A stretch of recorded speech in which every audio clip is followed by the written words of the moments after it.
A tua presença aqui, Pai. Nós necessitamos e somos dependentes do Senhor.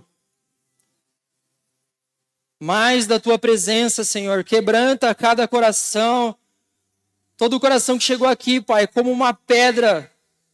Eu te peço, Senhor, que o teu amor que nos constrange possa quebrantar cada coração aqui, Pai, em nome de Jesus. Espírito Santo, o Senhor conhece cada um aqui, Senhor. Peço a Ti, Deus, que o Senhor derrame sobre nós arrependimento pelos nossos pecados. Que o Senhor derrame sobre nós, Pai, a percepção da Tua presença neste momento, Senhor. Jesus, o Senhor é bem-vindo neste lugar, Pai. Que todo medo vá embora agora em nome de Jesus e que permaneça somente a presença gloriosa do Senhor sobre este lugar. Senhor, abra os nossos olhos para que possamos te ver por meio da pregação do Evangelho, Senhor. Em nome de Jesus. Em nome de Jesus. Eu não ia fazer isso, mas o Espírito Santo está me incomodando muito forte. Desde ontem, eu estava buscando discernimento ao Senhor para que Deus pudesse abençoar a igreja por meio dos dons do Espírito. E eu queria chamar aqui agora, aí, coincidentemente ou não, a Geise e o David. Eu queria que a igreja levantasse suas mãos para a gente interceder por eles agora. Para que o Espírito Santo de Deus venha encher eles com a presença dEle.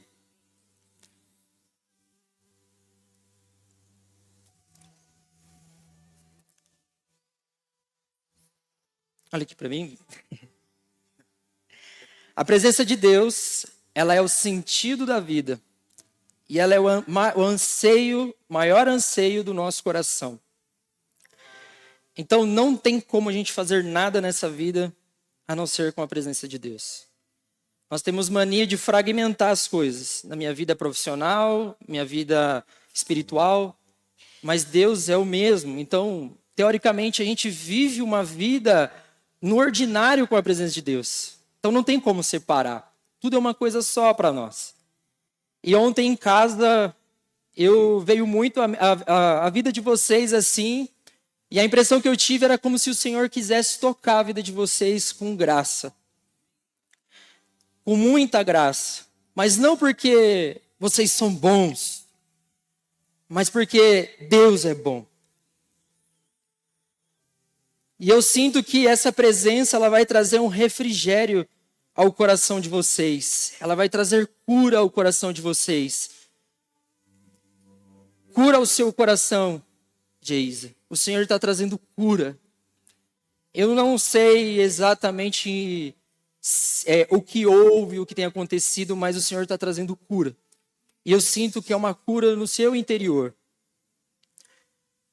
E eu queria orar neste momento, pedindo para que o Senhor faça transbordar a presença dEle sobre a vida de vocês. Que essa presença, vocês possam ter a percepção dela todos os dias, cortando o cabelo, servindo, estando em casa. Mais Jesus, mais Jesus. Quero pedir ao pessoal da intercessão, se alguém puder vir aqui me ajudar a orar pela Geisa e pelo David. Que a igreja possa pedir mais da presença do Senhor aqui. Mais da presença do Senhor. Em nome de Jesus. Mais, Senhor. Mais, Senhor. O Senhor é bem-vindo aqui, Jesus. O Senhor é bem-vindo aqui, Jesus. Derrama da tua graça sobre os meus irmãos agora, Pai. Em nome de Jesus, Pai, que toda dor vá embora agora, em nome de Jesus. Espírito Santo, eu te peço que o Senhor enche a vida dos meus irmãos com a tua glória agora, Pai. O Senhor é digno, que por meio dessa presença o Senhor venha ser glorificado. Ó Deus, ó Deus, ó Deus, marque a vida deles com a tua presença, Senhor. Vem, Espírito. Vem, Espírito. Vem, Espírito.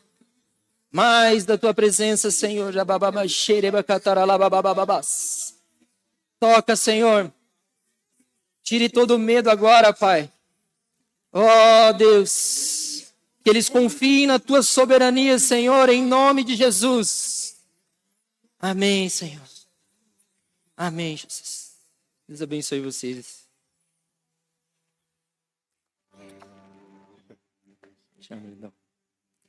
Amém. Glória a Deus. Tinha uma outra pessoa que apareceu assim numa visão que eu tive no decorrer dessa oração. E essa pessoa estava de boné, mas eu não conseguia ver o rosto.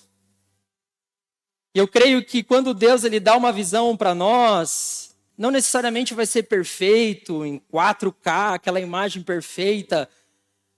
E nós precisamos pedir discernimento para o Senhor, para que Deus ministre os nossos corações. Mas também eu compartilhei com outro irmão, né, para me ajudar a discernir. E a única pessoa que está aqui hoje de boné é o Yuri. E eu queria que o pastor Márcio desse um abraço nele ali, nesse momento. Yuri, você é muito amado pelo Senhor. Espírito Santo, enche o coração do Yuri agora, Pai. Oh, Deus. Mais da tua presença.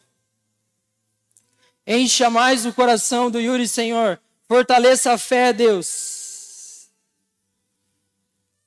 Oh, Deus. Ministre o coração do Yuri agora, Pai.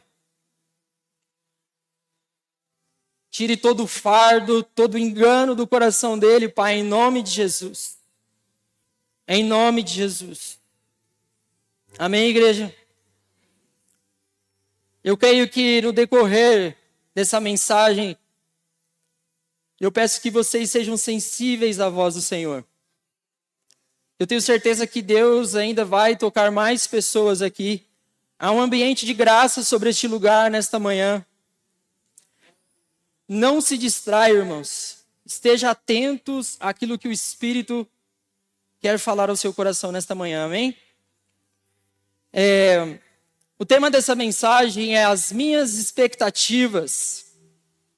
As nossas expectativas em relação a Jesus. Quando nós pensamos em Jesus, qual é a primeira coisa que vem na sua cabeça? Qual é o seu pensamento em relação a Jesus? Talvez algumas pessoas vão falar, não, Jesus é meu Salvador. Jesus, ele é amor. E de fato, tudo isso compõe a realidade de quem Deus é, de quem Jesus é. Porém, quando eu falo que Jesus é amor, Jesus também é Salvador. Um atributo de Deus não anula o outro, eles se complementam. E eu creio num Deus tão presente, mas tão presente em nossas vidas,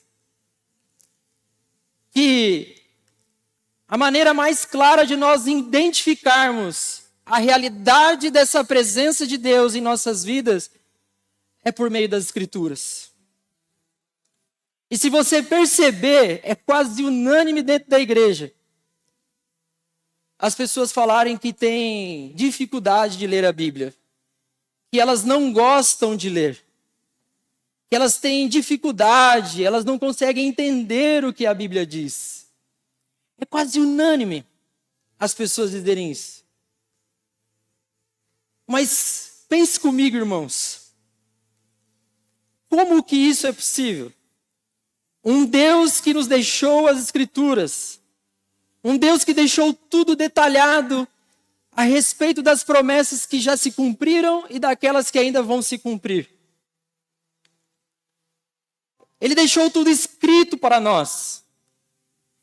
E como nós, como igreja, que tipo de expectativa ou qual é a ideia que eu tenho em relação de Jesus se eu não leio as Escrituras?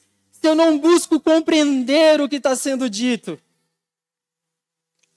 Eu creio firmemente que Deus tem uma história e ela está narrada nas Escrituras. Nela, vemos claramente Deus atuante na história todos os dias, constantemente. Assim, nossa relação com Ele deve ser entendida da seguinte maneira: pela graça de Deus, somos envolvidos nessa história.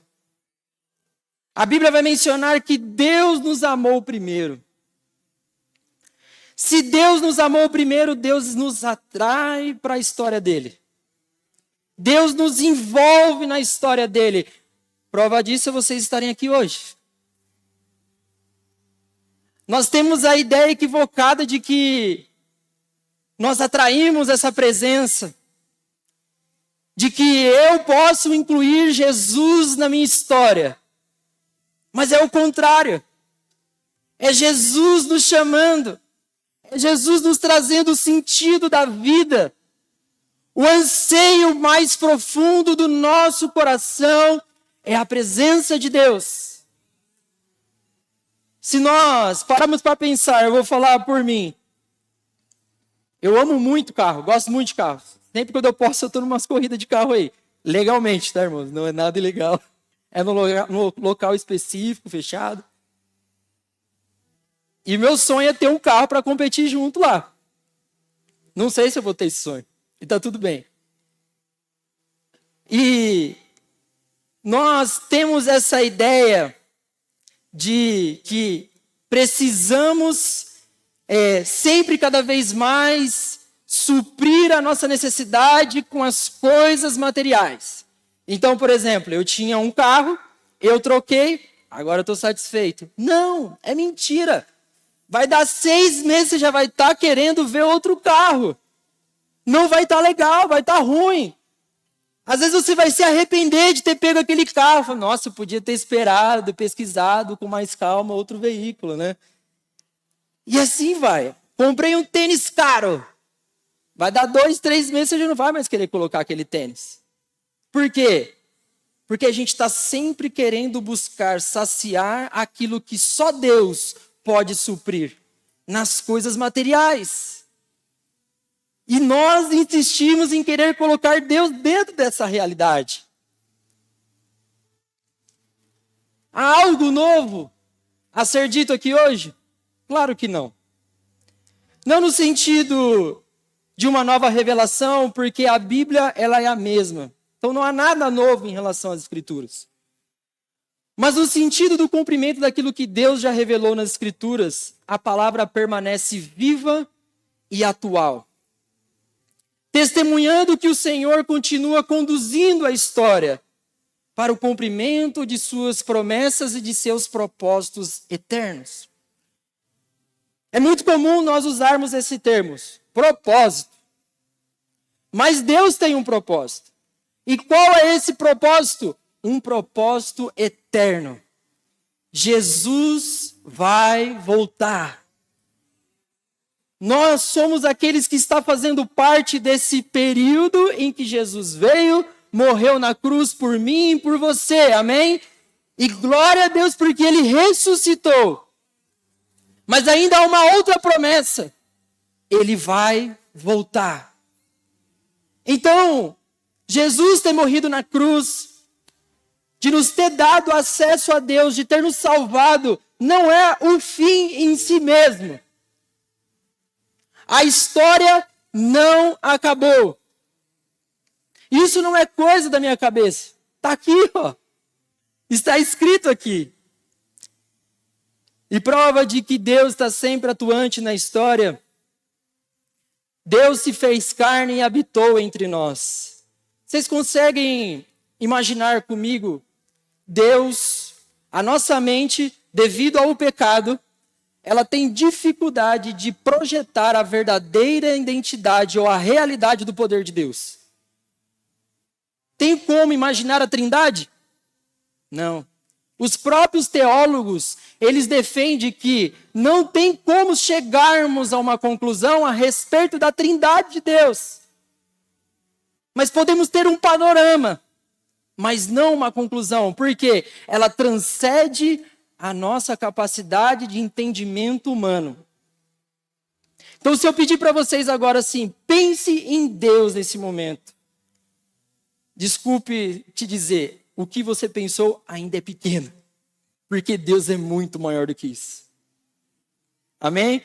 Então, agora você imagine comigo, Deus habitou no meio de nós. Ele se fez carne, ele se fez um como nós. 100% Deus, 100% homem. Deus andou aqui na terra. Deus precisou aprender a falar. Deus precisou de todos os cuidados que uma criança precisa ter. E Ele fez isso para nos salvar. E além disso, depois, aos 33 anos, quando se inicia o ministério de Jesus, Ele suportou a cruz no meu e no seu lugar.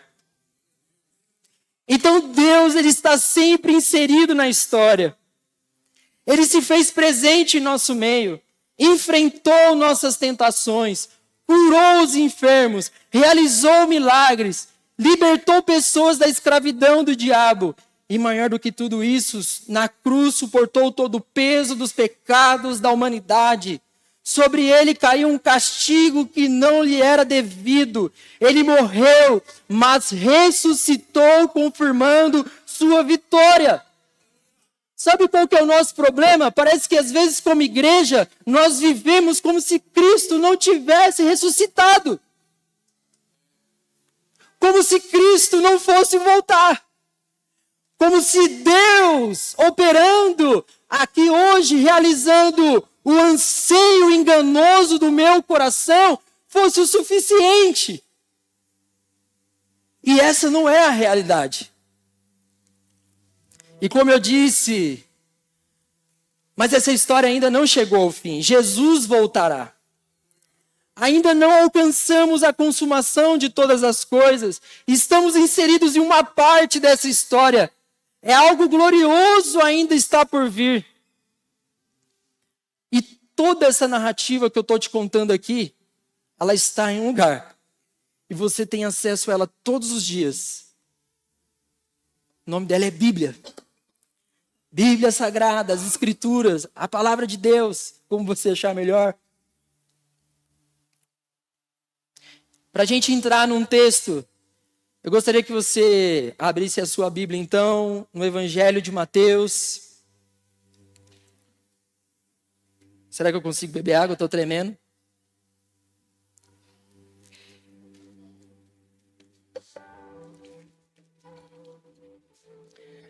Evangelho de Mateus, verso 1.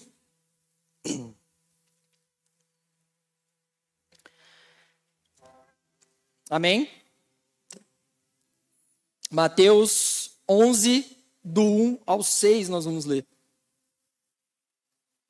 Eu vou usar a minha versão aqui, é Almeida século 21. Não sei se vocês têm, senão tudo bem.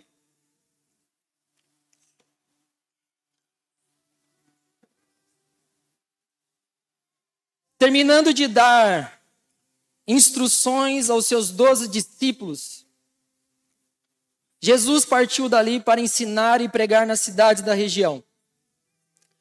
Ao ouvir falar das obras de Cristo, João, no cárcere, mandou os seus discípulos perguntar-lhe: És tu aquele que havia de vir, ou devemos esperar outro? Jesus lhes respondeu: Ide e anunciai a João o que estáis ouvindo e vendo. Os cegos veem, os paralíticos andam, os leprosos são purificados, os surdos ouvem, os mortos são ressuscitados, e aos pobres está sendo anunciado o evangelho. E Jesus conclui no verso 6, e bem-aventurado é aquele que não se escandaliza por minha causa. Vou trazer para vocês aqui um pano de fundo. O que é um pano de fundo? O que estava rolando naquela época? O que estava acontecendo naquele período? Então, ali, os judeus viviam em uma constante tensão. altos impostos, a opressão romana e um forte desejo popular por uma libertação política. A ideia do Messias, ela não é algo aleatório ou gerado pelos evangélicos. Ela vem dos judeus. E a igreja não substitui Israel. Não Israel político, mas Israel étnico. Ou seja, os judeus. E eles criam na promessa que ela já é atribuída desde Gênesis 3. Não sei se vocês sabem, mas o evangelho já foi pregado em Gênesis 3:15. Depois vocês leem lá. Quando Deus chega até Adão e Eva e fala para ele toda a consequência das escolhas dele, e Deus também amaldiçoa a serpente. Mas Deus conclui apontando para a redenção de algo que estava por vir. Amém? Então, havia essa grande expectativa para que tivesse um libertador diante de tudo que eles estavam vivendo. João, ele estava preso, isolado, e por uma possível posterior execução. Todos identificaram aqui que é João Batista, amém? Aquele que batizou Jesus. O povo esperava um Messias que derrubasse Roma, que restaurasse o trono de Davi. Olha só, já havia no coração deles uma expectativa e uma esperança. Agora para a igreja, tem que haver em nosso coração uma expectativa e uma esperança. O mundo está em declínio, a maldade está cada vez maior. Acalmem-se. Não entre em pânico. Não se iluda com escatologias de jornais. O que é escatologia? O estudo do fim dos tempos, ou o fim dos tempos. Calma. Em Mateus 24, Jesus vai falar que ainda não é o fim. Ou seja, tem uma triste notícia para te dar. A tendência é piorar. A tendência, irmãos, não é melhorar. E a expectativa também do povo era que o Messias estabelecesse uma justiça nacional. Isso era fruto da imaginação deles? Não. Era uma promessa. E Jesus, ele veio de uma forma totalmente diferente. Em Isaías 53, vai falar que ele veio sem formosura, sem beleza. A gente tem a ideia equivocada de um Jesus de cabelos longos, de olhos claros, né? Um Jesus europeu. Eu acredito que muita gente vai se frustrar, né? Porque Jesus não era assim. E ele curava os enfermos, ensinava o povo, andava com pecadores e não confrontava Roma diretamente. E isso gerou uma tensão absurda em João. João Batista, o mesmo que batizou Jesus, eis o Cordeiro de Deus que tira o pecado do mundo. Ou seja, João sabia quem era o Messias, amém? Então não era algo aleatório ou uma ponta solta, ele sabia quem era. Porque se ele não soubesse quem era, ele não ia dizer isso. Eis o Cordeiro de Deus que tira o pecado do mundo. Até mesmo os discípulos tinham dificuldade de discernir a respeito de Jesus. Eles tinham confusão, às vezes algumas falas de Jesus para eles soava estranho, era meio esquisito a forma. A ponto de João pedir para os seus discípulos perguntar a Jesus: és tu aquele que havia de vir ou devemos esperar outro? Porque não está conexo, não está batendo. A gente tinha uma expectativa aqui que você ia vir, ia quebrar tudo, tal, a gente ia, governar. mas está curando a galera aí, perdoando os gentios, está meio confuso. E Jesus testifica, ide e contai a João.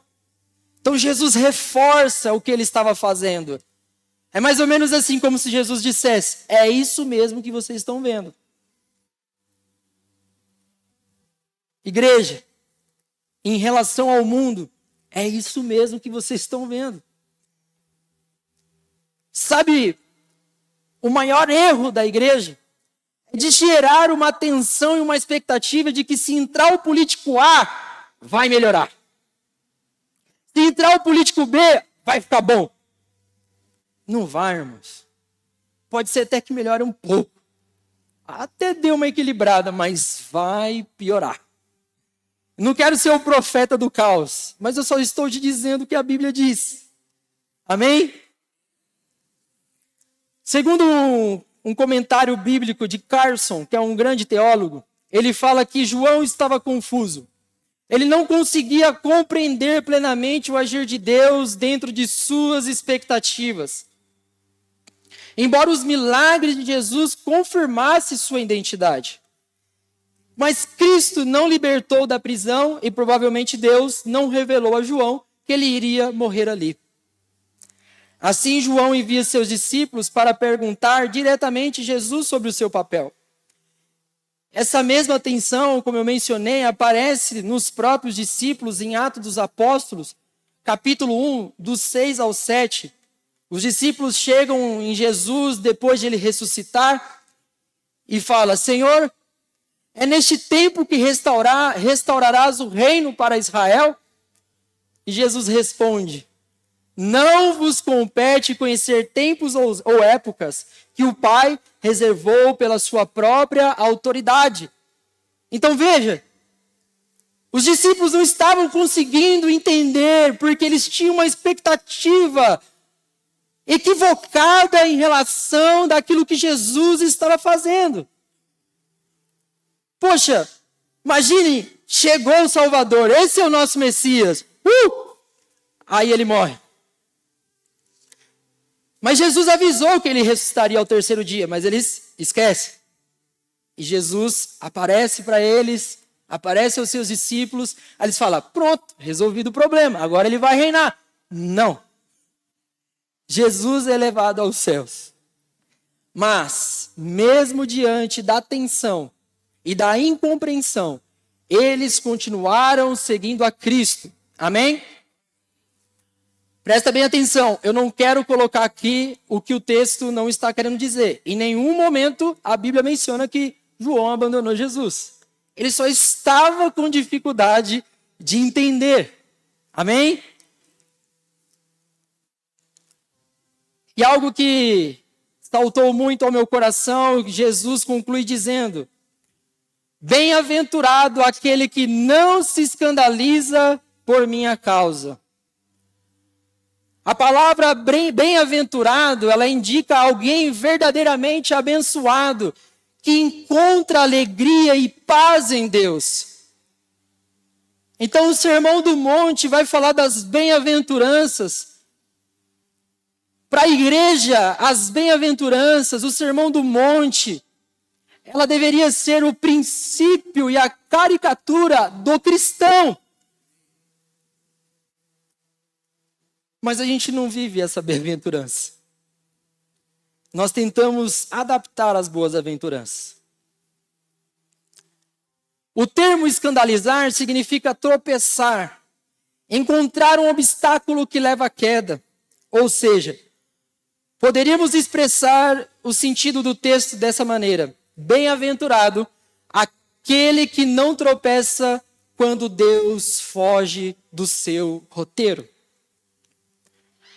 O que eu quero dizer? Talvez, irmãos, você tem vários planos, diversas ideias, tanta coisa boa às vezes, mas Deus não abençoa o que você planejou. Alguns vão se escandalizar, vão falar, mas eu vou na igreja todo domingo, eu faço a campanha A, eu faço a campanha B, mas eu dou o dízimo, eu dou a oferta, eu falo a paz do Senhor. Mas Deus não é obrigado a fazer aquilo que você quer. Amém? E era isso que Jesus estava querendo dizer para João. Olha, você vai ser bem-aventurado se você não se escandalizar pela forma como eu tenho agido.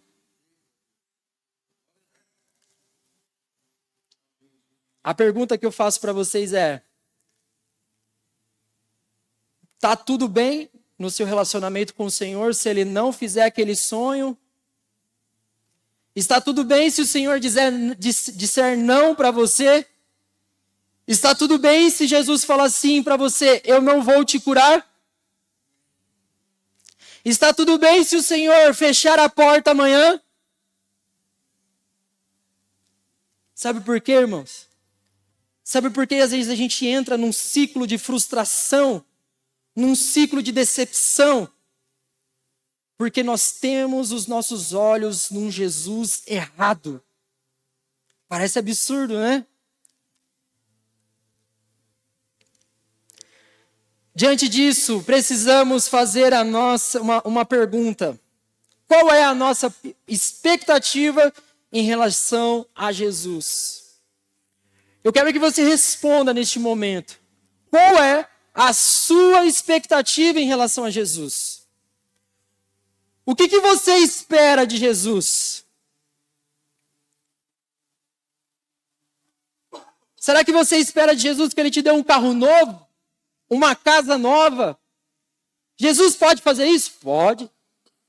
Mas qualquer coisa que venha além daquilo que Jesus nos deu, que é a salvação, é graça. É graça. Mas Deus, Ele pode não querer fazer. Porque Deus, Ele está preocupado e inserido na história dele. E pela graça nós fomos convidados a fazer parte dessa história.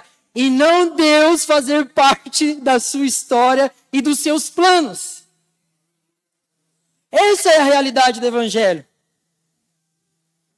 É Deus agindo. Deus seguindo as suas promessas. Deus levantando amigos para que proclamem a mensagem do Evangelho. E o Evangelho, ele também é salvação. É o amor de Deus. Se Deus não nos amasse, se Deus não se importasse com você, Ele te entregaria tudo o que você quer. Depois vocês leiam Romanos 1 e 2, o que Deus faz conosco. Sabe quando você quer algo, mas você quer tanto, e Deus fala não, mas você insiste. Deus, Ele pode te entregar, irmãos. Mas arque com as consequências. A Bíblia vai mencionar que Deus entregou alguns aos seus próprios desejos. E desejos maus. Outra pergunta que eu faço é: será que as nossas expectativas estão alinhadas com quem Cristo realmente é? Eu quero que você reflita aquilo que você pensa a respeito de Deus. Está alinhado com as Escrituras? Ou estamos caminhando na contramão da história que Deus escreveu? Deve ser muito triste, irmãos. E muita teimosia da nossa parte. Queremos caminhar na contramão daquilo que Deus planejou. Sabe por quê, irmãos? Nós não vamos vencer.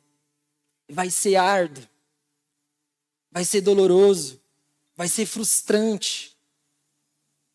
E não é isso que Deus quer para nós. Algo precisa ficar claro. Jesus não muda, Ele permanece fiel aos seus propósitos.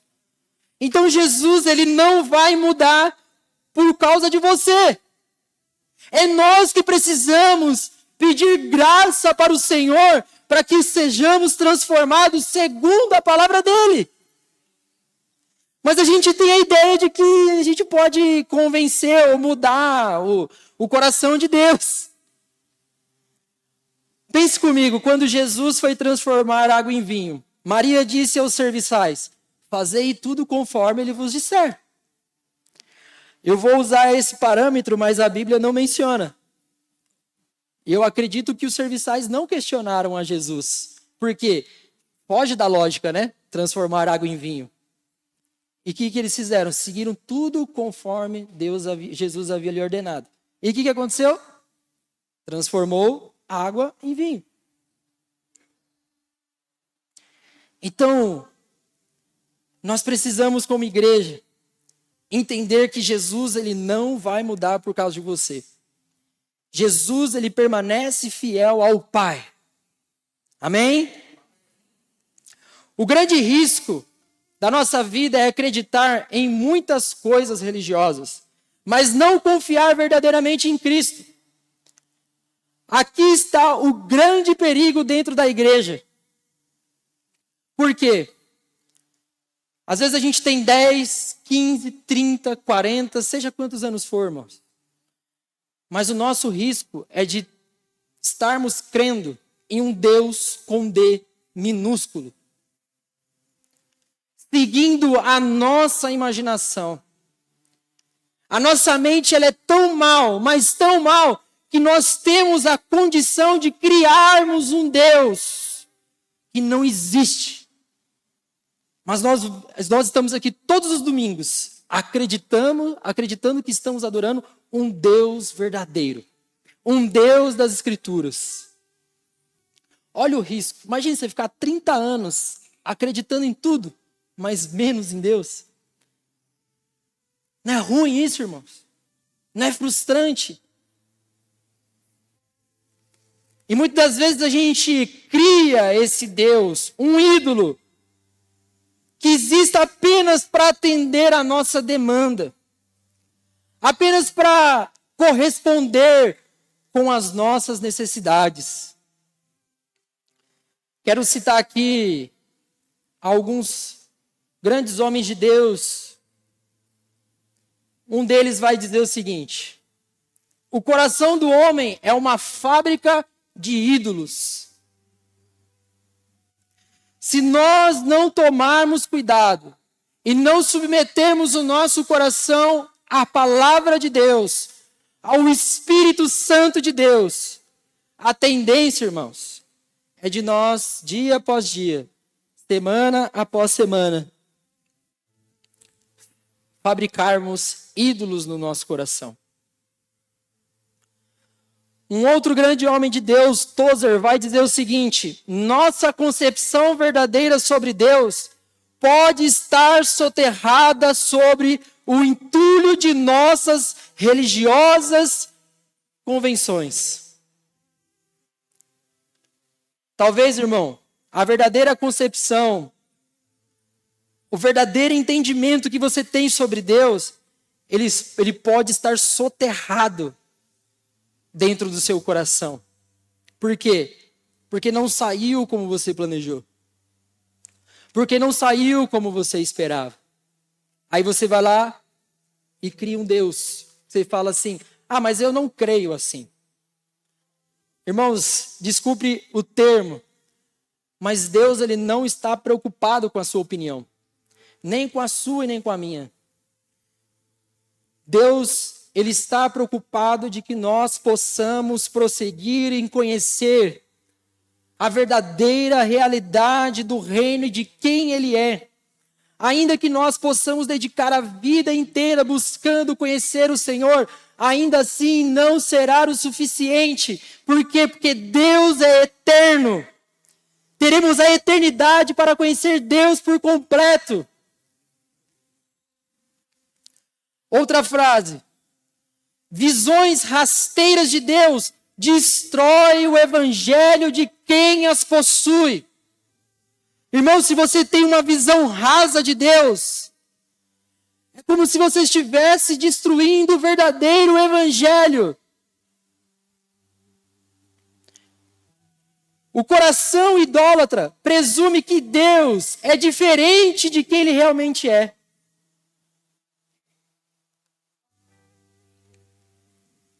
A idolatria imagina coisas sobre Deus e age como se Ele fosse verdadeiro.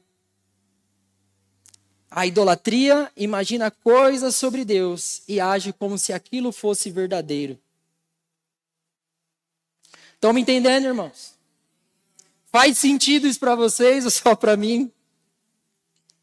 E para a gente concluir, irmãos, o desejo do meu coração, de verdade, eu sou um cara que sempre acreditou na igreja.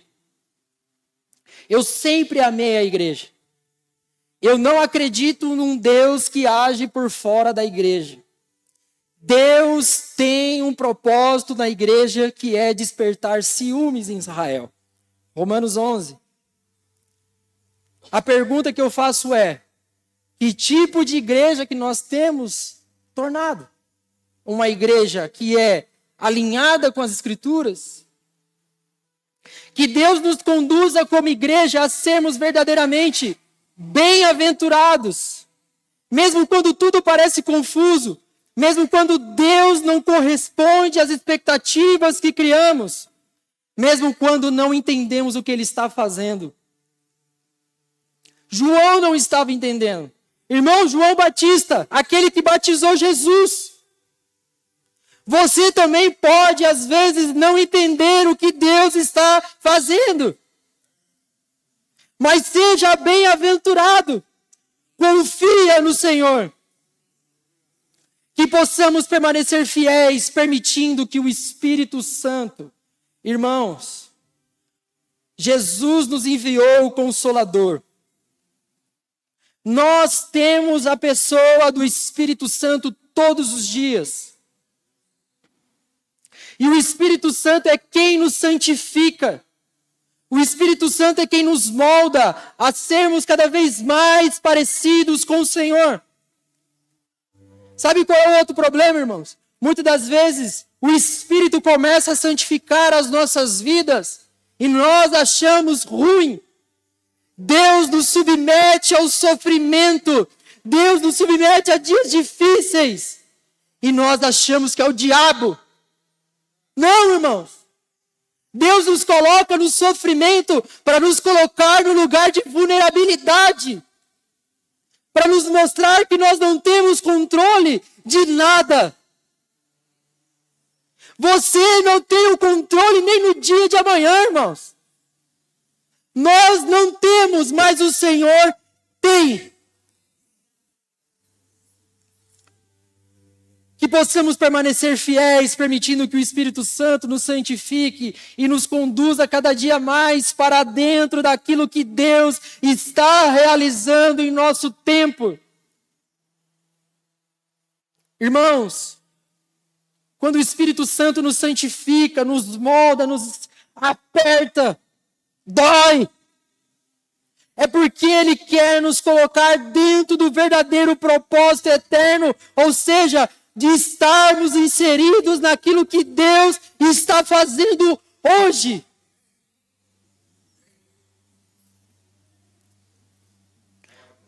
Sabe por que Deus? Eu creio muito nisso.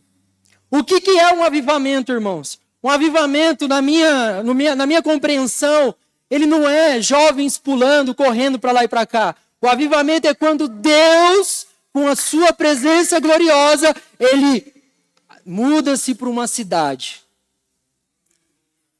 Irmãos, quando Deus, Ele paira a glória dele sobre uma cidade, nós não conseguimos ficar de pé, irmãos. Na construção do templo, os sacerdotes não conseguiam entrar, porque a glória de Deus, ela não é um fantasma, ela é material, você percebe, você sente. Como nós, como igreja, queremos um avivamento se nós estamos indo na contramão daquilo que Deus está fazendo? Se Deus muda para cá hoje, para Jarinu. Irmãos, quando Deus muda, Ele não afeta somente uma igreja. Ele afeta toda a cidade. Toda a cidade. Eu creio muito no despertamento espiritual. Para mim, irmãos, avivamento é uma coisa, despertamento espiritual é outra. Despertamento, ele pode acontecer hoje, agora, aqui. Mas para isso nós precisamos nos submeter ao evangelho genuíno do Senhor. Abrir mão daquilo que às vezes seja até pode ser bom. Pode ser até legal, irmãos.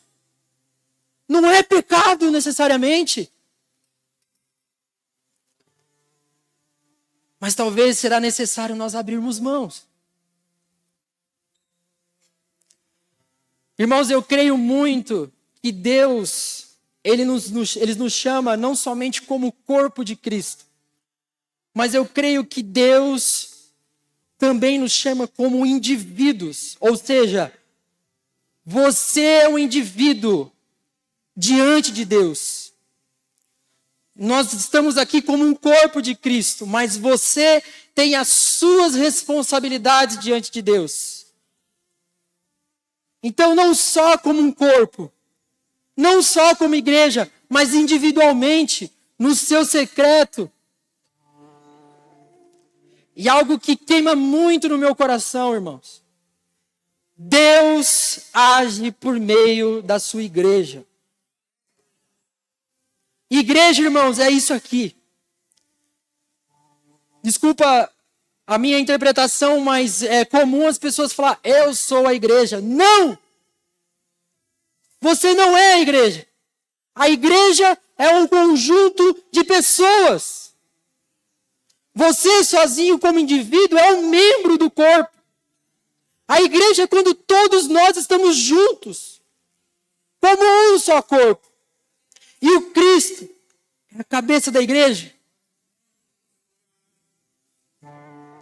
Irmãos, que você possa sair daqui nesta manhã com as suas expectativas alinhadas. Irmãos, pensa por algo bom. Às vezes você pode sair daqui e falar, a palavra foi muito dura. Glória a Deus. Que bênção. Porque ela também mexeu comigo. Deus, Ele age dessa forma, irmão, porque Deus ama você.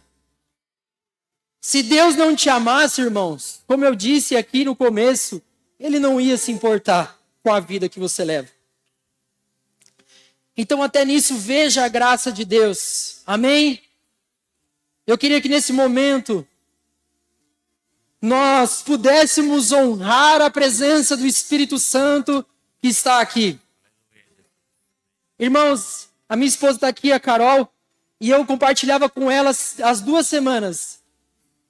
A única coisa que eu queria era que a presença de Deus se manifestasse aqui. Que a única coisa maior do que tudo, irmãos, não fosse eu estar aqui pregando. Eu podia vir aqui, errar, ficar nervoso, estava tudo bem, mas que não faltasse a presença de Deus. Irmãos, e eu tenho a certeza que Deus quer tocar mais pessoas aqui. E eu quero chamar aqui na frente, para a gente estar orando aqui. Isabela, eu queria chamar você para a gente orar por você aqui. Aline, você consegue vir aqui? Isa, o Senhor, eu sinto muito, muito da parte do Senhor assim, que Ele tem muito amor pela sua vida. Às vezes no decorrer da caminhada as coisas parecem muito nebulosas, muito difícil de entender e às vezes a gente até questiona. Não sei se você faz esse questionamento. Onde está Deus diante de tudo isso? Parece que a gente faz. E parece que nunca está bom. Mas Deus não está preocupado com essas coisas. Porque nós estamos sujeitos a termos atritos porque nós somos diferentes. Mas Deus, Ele não muda.